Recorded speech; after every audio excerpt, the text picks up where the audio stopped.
last hour. I don't hear much, but if you have anything to say or ask, please just jump in. Okay, up to now, we have seen that the communities are very complex, both in space and time, and they have great patterns. And we have lots of ideas to explain these patterns. And the fun thing is that they are all right. Even the microcosm or Gauss or the Hubble's theory of natural biodiversity, they might all have some explanatory power. And we can use different approaches to see which one is acting more pronounced way or which ones are less pronounced. And I will try to give you another example from, again, my own research. In around 2009, I was doing some bird surveys. Community ecology can be applied to any pilot case. It can be an aquatic ecosystem, or it can be birds or mammals, whichever data you can have a grasp on. And I'm a keen birder, so I know how to identify birds. And for some research opportunity, I had a chance to count the birds across Estranja forests for more than 1,200 square kilometers. And we sampled the birds at certain locations for more than 450 sites.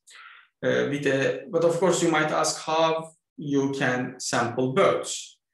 We can come to that a bit later, but let me first show the location for the ones who doesn't know. Estranja forests are located at the northwestern corner of Turkey in Thrace. It is an important place, especially for birds, because it's located one of the major migration highways of Eurasia. Quite a good portion of the birds over Europe is migrating to south in wintertime over this region. It's a fantastic location, full forests all through the hills. And when you look from that angle, it might look like a very homogeneous environment. So there are trees, forests, so there should be only a few forest birds that can feed on these trees. But of course, there is always heterogeneity, and this is not only forests. And even if it's forests, there are lots of different forests, like swamp forests or low altitude forests, dry forests, or high altitude humid forests. So we sampled the birds across this landscape on these points. And you might ask how you can sample birds. Do you kill them? In the old times when Darwin was out in the forest, he was basically shooting them to sample it. Nowadays, we don't need to do that. The nice thing is a very special case for birds, because there are two constraints. First, if you see a bird at a certain location, how do you know that they are related to this environment? Maybe it's just passing by. Second, how do you see the birds? I mean, even if you wait all day long, you know that there are foxes in the city, but we never see them. They're only coming out at the night time. So how do you know that you see them and identify them correctly? So there's a very nice thing about birds. You know, they have a very, especially in our latitudes, in our region, they have a very specific breeding time in the spring. It brings two opportunities. First of all, during the breeding time, they have a lot of competition for nest. Because first of all, they are located to the land for two reasons. First, they need to build a nest on a structure. It can be a tree or a rock. And to be able to feed their young, which is very demanding, they need to hunt, but they cannot go forever because they need to return and feed their young chicks for every half an hour or hour. Otherwise, the chicks will die. So they can only go to a certain distance. And for most of the birds, it's only a few hundred meters. For some, it can be a few kilometers. But this means that they are strongly linked to the land during the breeding season. They cannot go far away, and they cannot. They need special conditions for their nest. So they are very strongly connected to the local environmental parameters. The second one, that they are very visible. The reason is about the competition. You know, they need to compete for land and they need to compete for mating resources.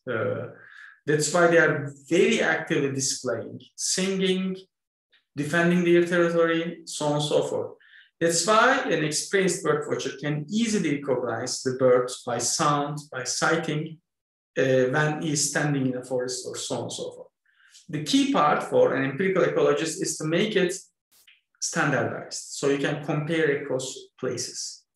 So what we do, we go into the forest patch, we stay still for a few minutes so people can, birds can adjust, because they keep silent when you first enter the area. They wait 4 or 5 minutes, they see that you are not a threat, so they can start display again. And then we start counting all the birds we see or hear for 10 minutes. So that's our sampling. That's called catch per effort. So we catch all the bird sightings per 10 minutes of effort. This allows us, in terms of the community analysis, compare these locations across each other. And we can ask many questions. And here I will give an example from our paper from in Journal of Animal Ecology. So after we sampled all these things, we have this bird diversity across the Stranger forests. And you can easily see that there is a great deal of heterogeneity.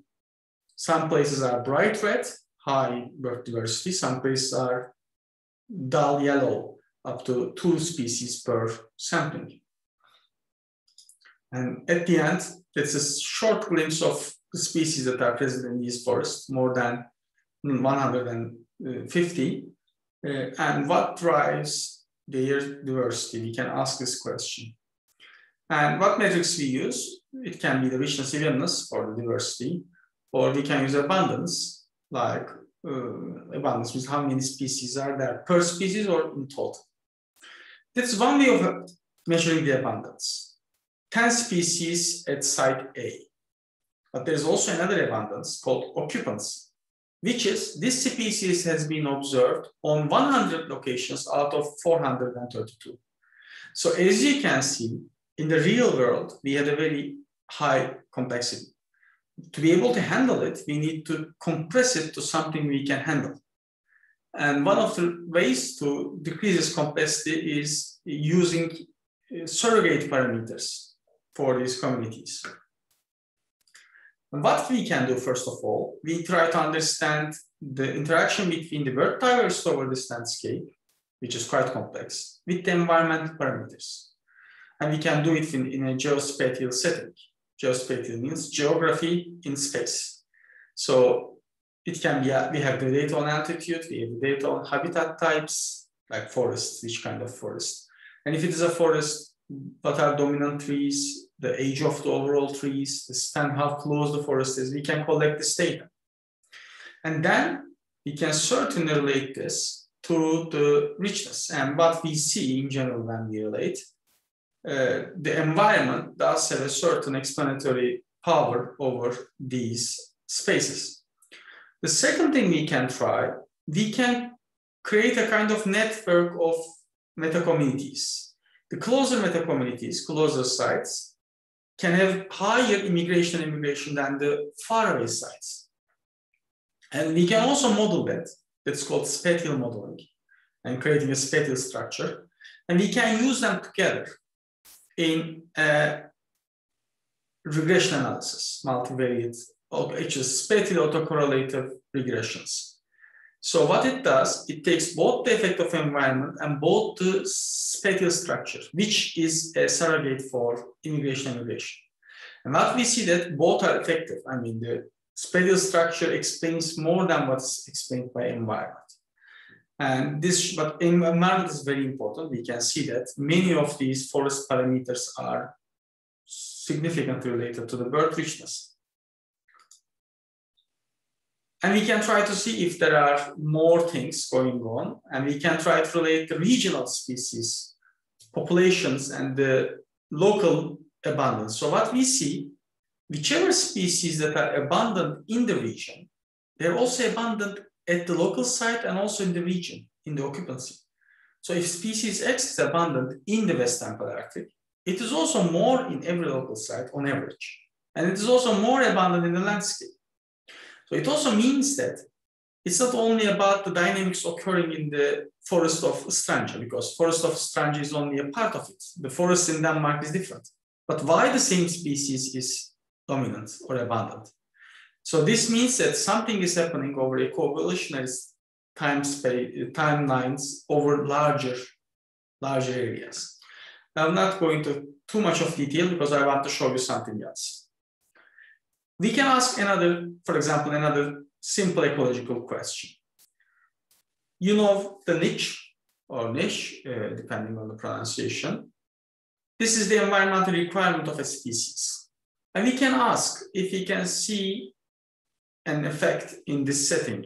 More precisely, do the niche preferences of bird species has an effect on their distribution and abundance? A species, if you can call it generalist, is more abundant than a species that is more specialist. Can we ask such a question? We remember that is our area that's abluted, and these are the places that we observe it. And for example, this is a middle spotted woodpecker, and these are the species that we observe it. So we can ask if their environmental preferences has an effect on their abundance. Let me define the ecological niche. Niche is actually an architectural concept. It is basically an empty space to put something in a wall. So you can put something in that, like a flower or another ornamental object, whatever you like. Or it can be a shrine that you put your deities, figures, whatever. And it was adapted to ecology, basically defining the species' environmental requirements in an ecosystem. And Hutchinson made it a bit more quantified, naming it as phrasing it. It's an n-dimensional hypervolume where the dimensions are environmental conditions and resources that define the requirements of an individual or a species to practice its way of life. More particularly for its population to persist. Anything, a specific temperature, a specific salinity, nutrient requirements, nest requirements, if they need to have trees to nest on, whatever is a dimension on this space. But of course, we should also keep in mind always that's more refined later on regarding fundamental niche versus realized niche. Fundamental niche is all the environment without taking into account other factors. For example, a species can, for example, like to have being in cold environment, like polar areas. Penguins are completely happy to live in polar regions, but they are only in the Antarctica, not in North America, because there is this isolation. So their fundamental niche is both North and South Pole, but their realized niche is only South Pole. That's a dramatic case. But other cases you can imagine, for example, wolf and lion might be under competition. And some of the places that wolf can be might be unoccupied just because of the competition with the lions, because lions are there. So realized niche and the fundamental niche might be different in the empirical observations. And when we are dealing with niches of species, we can use two different approaches.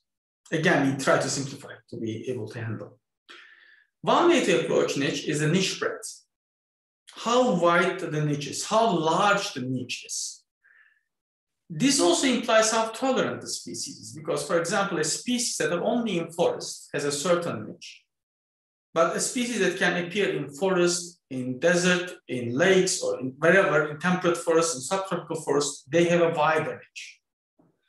And in general, we understand that the species that is a narrower niche is expected to found in a smaller portion of the environment, because these places are good for this species. However, with a species that has wider requirements and larger gradient of temperature, it can be in the cold environment and the hot environment or any other thing, can be found in larger portion of on Earth because there is the temperature range is larger. This niche breadth. And another one is the niche position. For example, a species preferring certain conditions, but these certain conditions are not available all through the space. This is something else. This is the position.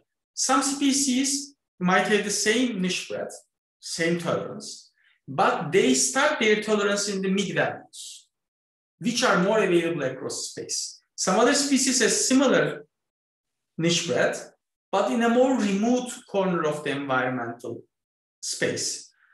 For example, more dry or more let's say, not necessarily dry, but less available or less encountered part of the environmental space. So this is called the central niche position to marginal niche position. So they can have the similar niche breadths, but they found in different frequency or distribution of the habitat.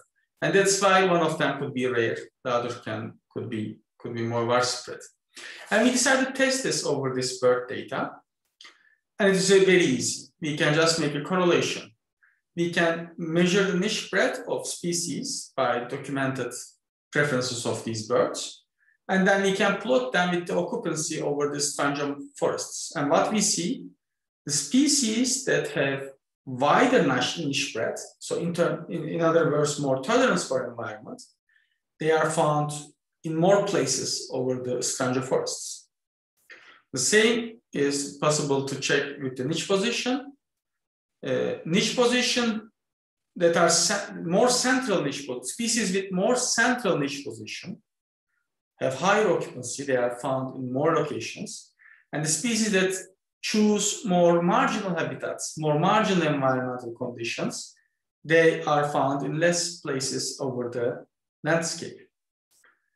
But there is a big thing here we need to consider.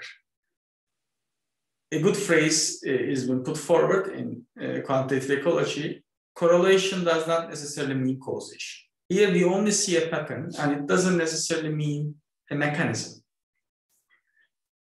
How do we understand it? We can do experiments, but you remember from Wilson's and Hutchinson's, MacArthur's experiment, it's not that easy, or Simberloff's experiment, it's not that easy, doing experiments over ecosystems. Here you can check consistency checks. And here, one way of doing it is null model analysis. If you cannot do an experiment, and if you want to deduce if a pattern is due to a mechanism or from one mechanism or another potential mechanism, what you can do, you can simulate these mechanisms. And we check which one is better explaining the outcome. And when you use them, for example, does competition lead to forbidden combination of species that never coexist? You can do it with null model analysis. Are species extinctions selective with respect to body size, geographic range, or trophic status? We can also construct null hypotheses for that and check. Has natural selection modified the body size of synthetic species? What factors are responsible for relative abundance of species in assemblage? Does the abundance of an organism is determined by its niche characteristics? And here we test for the last one. Does the abundance of an organism is determined by its niche characteristics? In other words, do tolerant species are more abundant or more oftenly observed over the landscape? So on and so forth. How we answer them? Again, we can do experiment. Perfect way of checking those. It's rigorous, highly reliable, but then you cannot do it over ecosystems. You need to have gases, beakers, and smaller set of species. So it might not be realistic. You can do field experiments or natural experiments. They are very powerful. Of course, it's in nature. The signal could be a bit more noisy, so it won't, but the logistics, it's not easy. And inference will be problematic because you won't have much replicates. And this brings you to the null models in ecology. In these cases, the null models can be used through a statistical analysis of ecological pattern. A typical null model basically generates specific communities you expect it to occur in the absence of particular mechanism. So you deduce a particular mechanism or introduce a particular mechanism, and you generate null communities. And the patterns in these pseudo communities can be compared statistically with the natural observations in the real life. And then, depending on the consistencies of the patterns, then you can make deductions about which mechanisms has a more prominent role. How we generate these models? One of them is generating a community base of randomization. based on any ecological data with some constraints. This will give you a kind of null community that has no mechanisms acting that you hypothesize. But of course, you can just create a random community, but it will be too random and it will be a kind of silly to compare. But by making some constraints, by introducing some mechanisms, you can start to generate relatively realistic null communities. And then you can compare it with your natural observation. How we employed this for the birds of stranger forest is very simple. You remember that we had a pattern. Species with a lot of environmental tolerance are more abundant, and species that are using central resources are more abundant. But there's a problem with that. We see that there's a pattern, but we can not make an inference out of it because of a numerical constraint. For any other reason, if you have a rare species, they will sample a smaller portion of the environment, and that's why their niche breadth will be sampled lower, just because it is numerically dependent on the number of sampling over the space. The same is happening for niche position.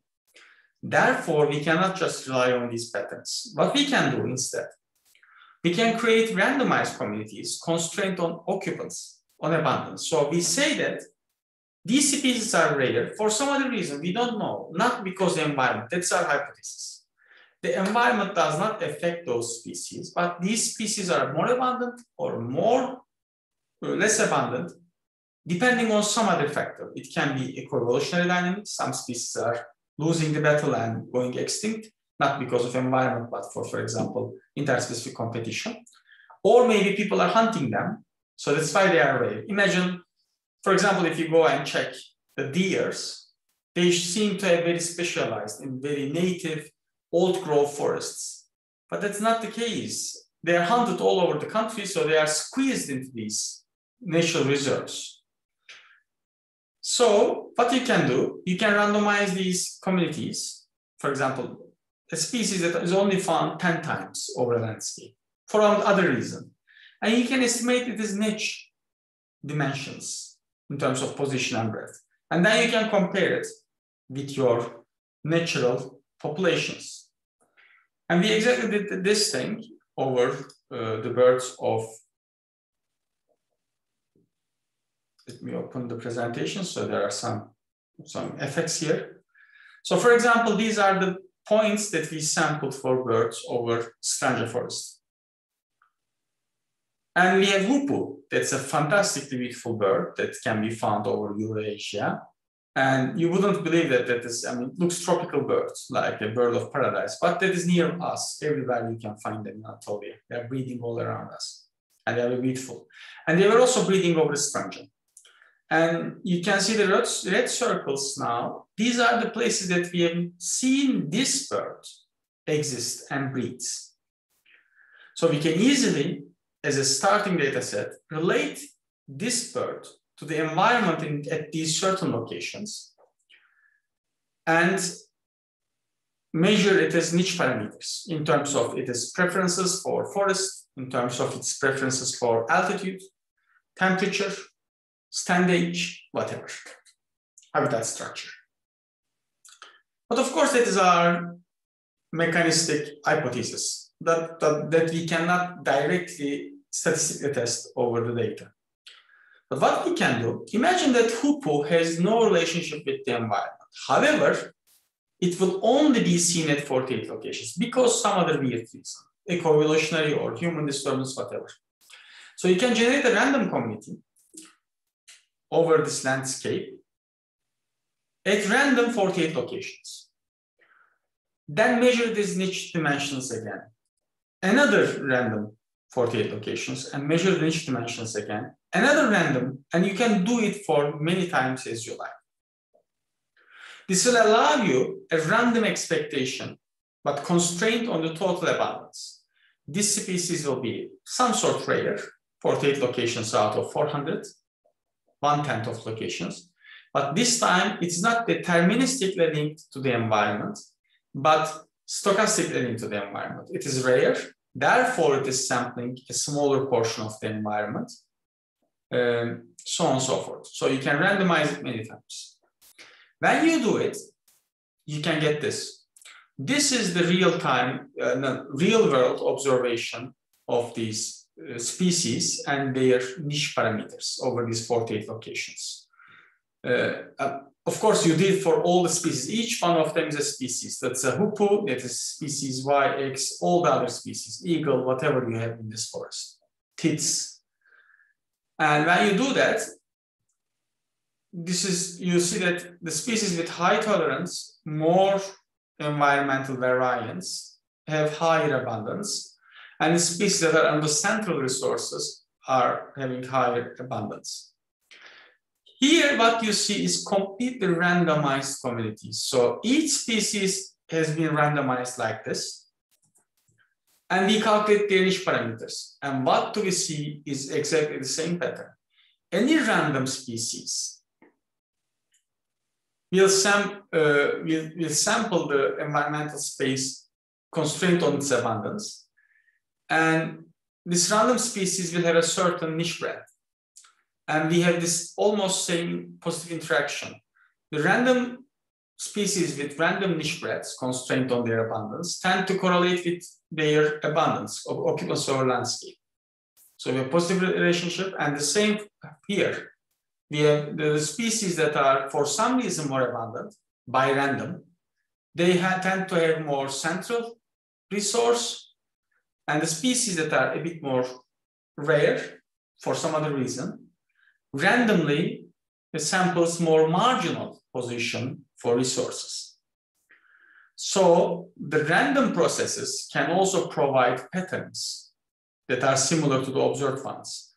The question, of course, will come how we can distinguish if they are different, the random observation and the real observation. And here we can use statistics. We can compare them. And here the gray shaded area is the random communities and the expected relationship between the occupancy over landscape, so a measure of abundance. And the dots, they are the real observation. And you see that half of the species, there is no statistical difference from the randomly generated community to the real community. A few of the species, there is some difference. However, when you take all the species together, there is no statistical significance between randomly generated communities to the real, the observed communities. So we cannot conclude or provide a strong support, statistical support, that the species with high environmental tolerance necessarily have higher abundance. However, when you look for the niche position, the species using central resources, what do we see here? Yes, there is a positive relation or negative relationship between the niche position and the their abundance. However, the negative relationship between the real communities compared to the generated communities is beyond what is expected by the random constraint relationship. Only a few species cannot be distinguished with statistical tests, but the overall interaction between niche position and occupancy is quite significant and different from the null expectation, random expectation, which provides that we can support that the relationship between abundance and the niche position using central available resource has a real signature in the communities we have. We cannot say the same for the niche breadth or the species tolerances. We cannot provide support that the more tolerant or more environmentally tolerant species have more occupancy. However, their choice of habitat is very important. If they choose the central habitat like forest, they tend to be more abundant in the landscape. So then we can distinguish which specific link is more active. So this is the essential part of my lecture. So we have 10 minutes more. I was about to spare, let me check if there are any questions. I'm trying to find the chat screen. So I suppose, oh, sorry. Okay, you have a question. I will answer it after the presentation. I will write down his name, but I can also, it is Murat Eren. You can find his Google page, and he's in the University of Connecticut. Yes, at least I answered it. Now, I was about to give you, these are natural dynamics, but right now, the geologists are discussing whether we are in the Anthropocene, the age of humans. And almost all natural ecosystems, and also all these mechanisms are mediated by humans. So I spared some slides to show this effect, but definitely I don't have much time left. So I will only select one of the effects out of those. I was about to discuss basically the eutrophication, how we use half of terrestrial production is used by humans now, almost. And terrestrial production is basically the photosynthesis done by sunlight and the amount of carbon that's fixed for the world to use. And half of it is used by us, and the remaining half is used by 9,999,000 species, whatever. And when we use these resources, we also waste a lot of them, and the waste becomes a nutrient pollution problem across the globe. And I was about to discuss this and how it affects communities, but I will skip it. And I was also about to discuss the things, how we break biogeography. You remember that continental drift was dividing marsupials across the globe. And we are also dividing species by introducing borders in terms of urban areas around forests, or we also break the barriers, like the Lesseps, the Suez Channel built by Ferdinand Lesseps, and then connect the Indian Ocean to Mediterranean that was separated for millions of years. And then the species start to get exchanged. So I was about to discuss those topics, but instead, I would like to talk about the loss of ecosystems and habitats. And I'm an aquatic ecologist. I would like to give an example from lakes and wetlands. Middle Anatolia is a fantastic place for aquatic ecosystems. And when you check, for example, there is this iconic lake in the middle of Anatolia. It's an old crater. And there is this pericrater, let's say, lake that's circling it. It's always in the pictures of Turkish tourism. Or these marshland, Ereğli marshland, which was hundreds of kilometers wide and was a fantastic birding place. It was one of the best birding places in the entire Palearctic. People were in early phases, in the early parts of the 20th century, people were checking these places for hundreds of thousands of water birds. Today, there is no water left in Lake Mekelle. Now it is just basically a barren land. And Ereğli Sazlıkları is also completely gone. So no birds or water or the fish or whatever left in these places. And it's not only these iconic wetlands. This is a picture. I have a series of pictures like that. When I travel across the mountains, 8 out of 10 rivers would be like that. This is a riverbed bone dry in the middle of the summer. So we are using all the water and none is left for nature. And that is the result. A dry land lost its all habitat and ecosystem and the communities in it, surrounded by our agricultural fields.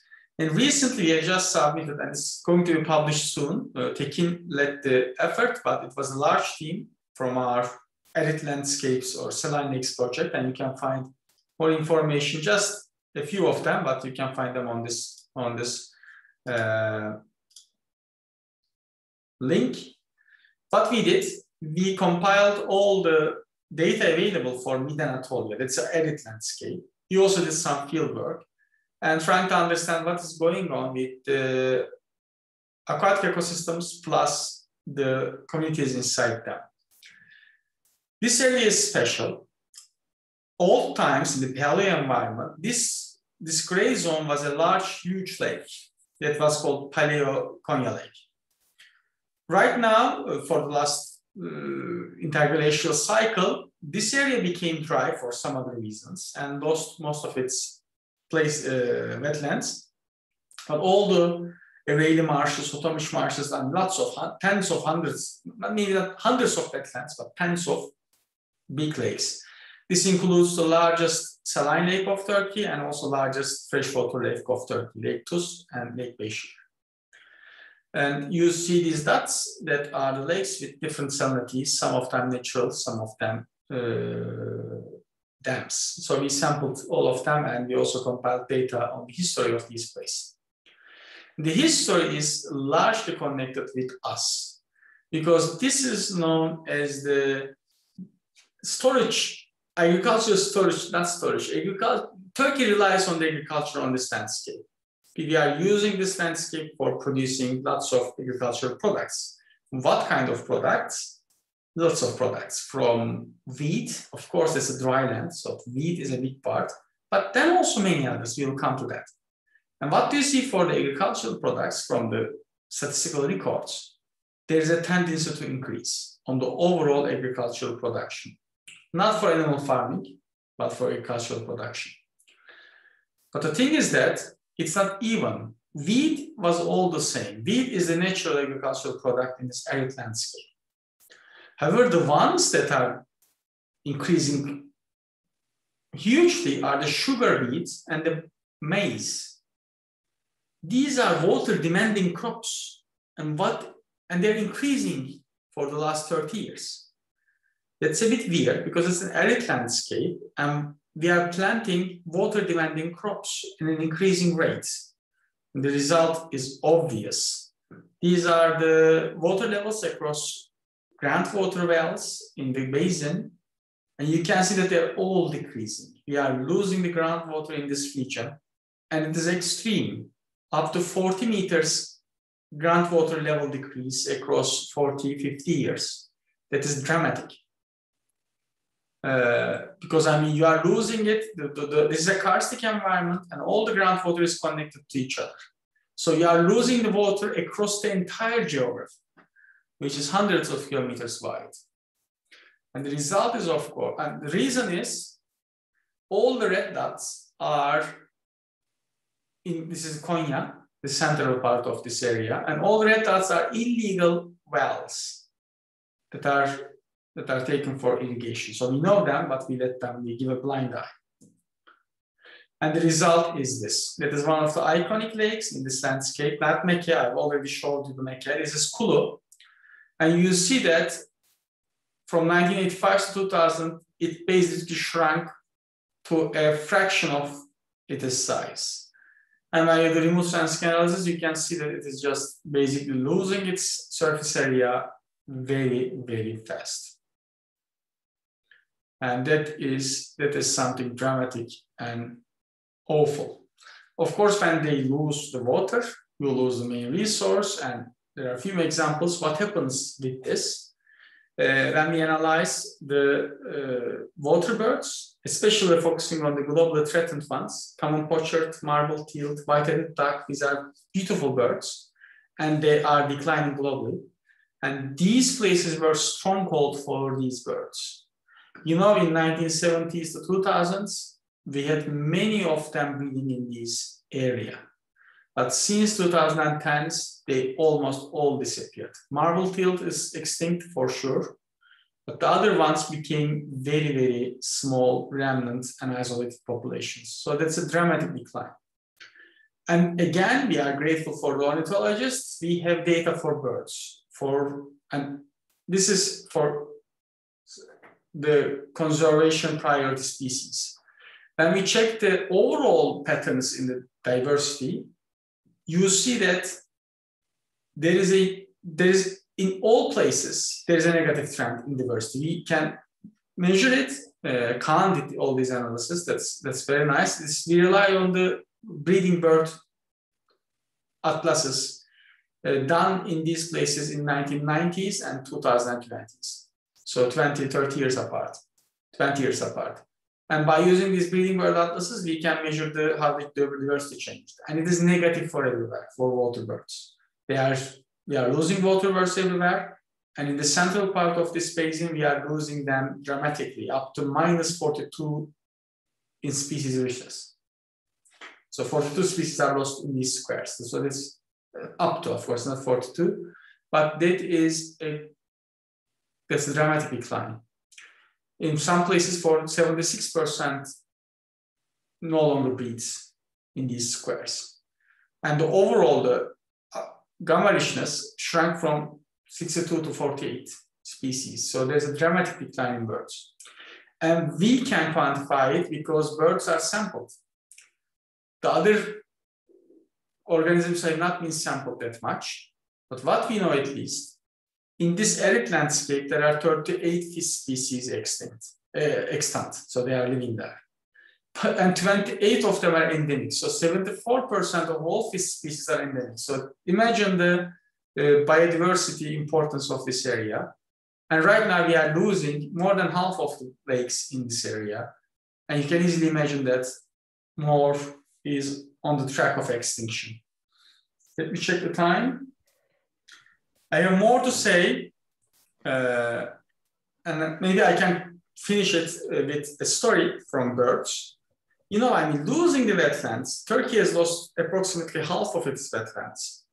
And it is very bad for us. You see, some of these areas are 80% endemism rate. So when we lose these habitats and organisms and communities, they do have an enormous effect for our local ecosystems. But the effects are beyond these local ecosystems. You know the birds. Again, I will give an example from the birds. This is a reed warbler, a small bird that weighs around 12 grams. 10 to 20 grams, so very small bird. But you know, they are breeding across Eurasia, but they are spending the winter in sub-Saharan Africa. And imagine the springtime, the arrival of the spring, and they need to migrate up to the northern latitudes. And on their endeavor, they need to be fast because they are competing with nesting resources. The early comer will take the best spot and have the best siblings. But that's not an easy task. They need to fly over Sahara Desert. They need to fly over Atlas Mountains. They need to fly over Mediterranean Sea. And when they start the journey, they are approximately 16 grams. And when they arrive to Anatolia, they will be 12 grams. So they will be losing 30%, 25 to 30% of body weight. So imagine that you start running around 80 kilograms. And you end up arriving your destination something like 60 kilograms. So you lose 20 kilograms on the run. And they do that. So that's an amazing journey.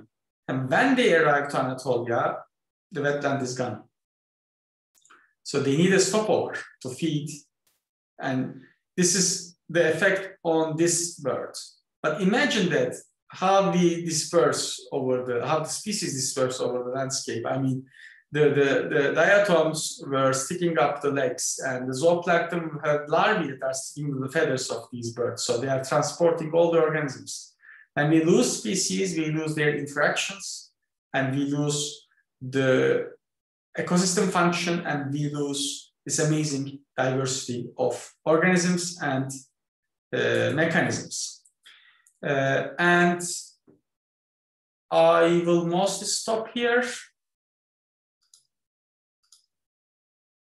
I'll try to come to, I'm sorry about that. Let me try to find, normal, yes. Yes, I think you can find some readings here. You can check. References in the presentation are available here. If you watch the video, at least you can check. And overall, thank you very much for your patience in a Sunday morning. And if you have any questions or if you're interested in our research,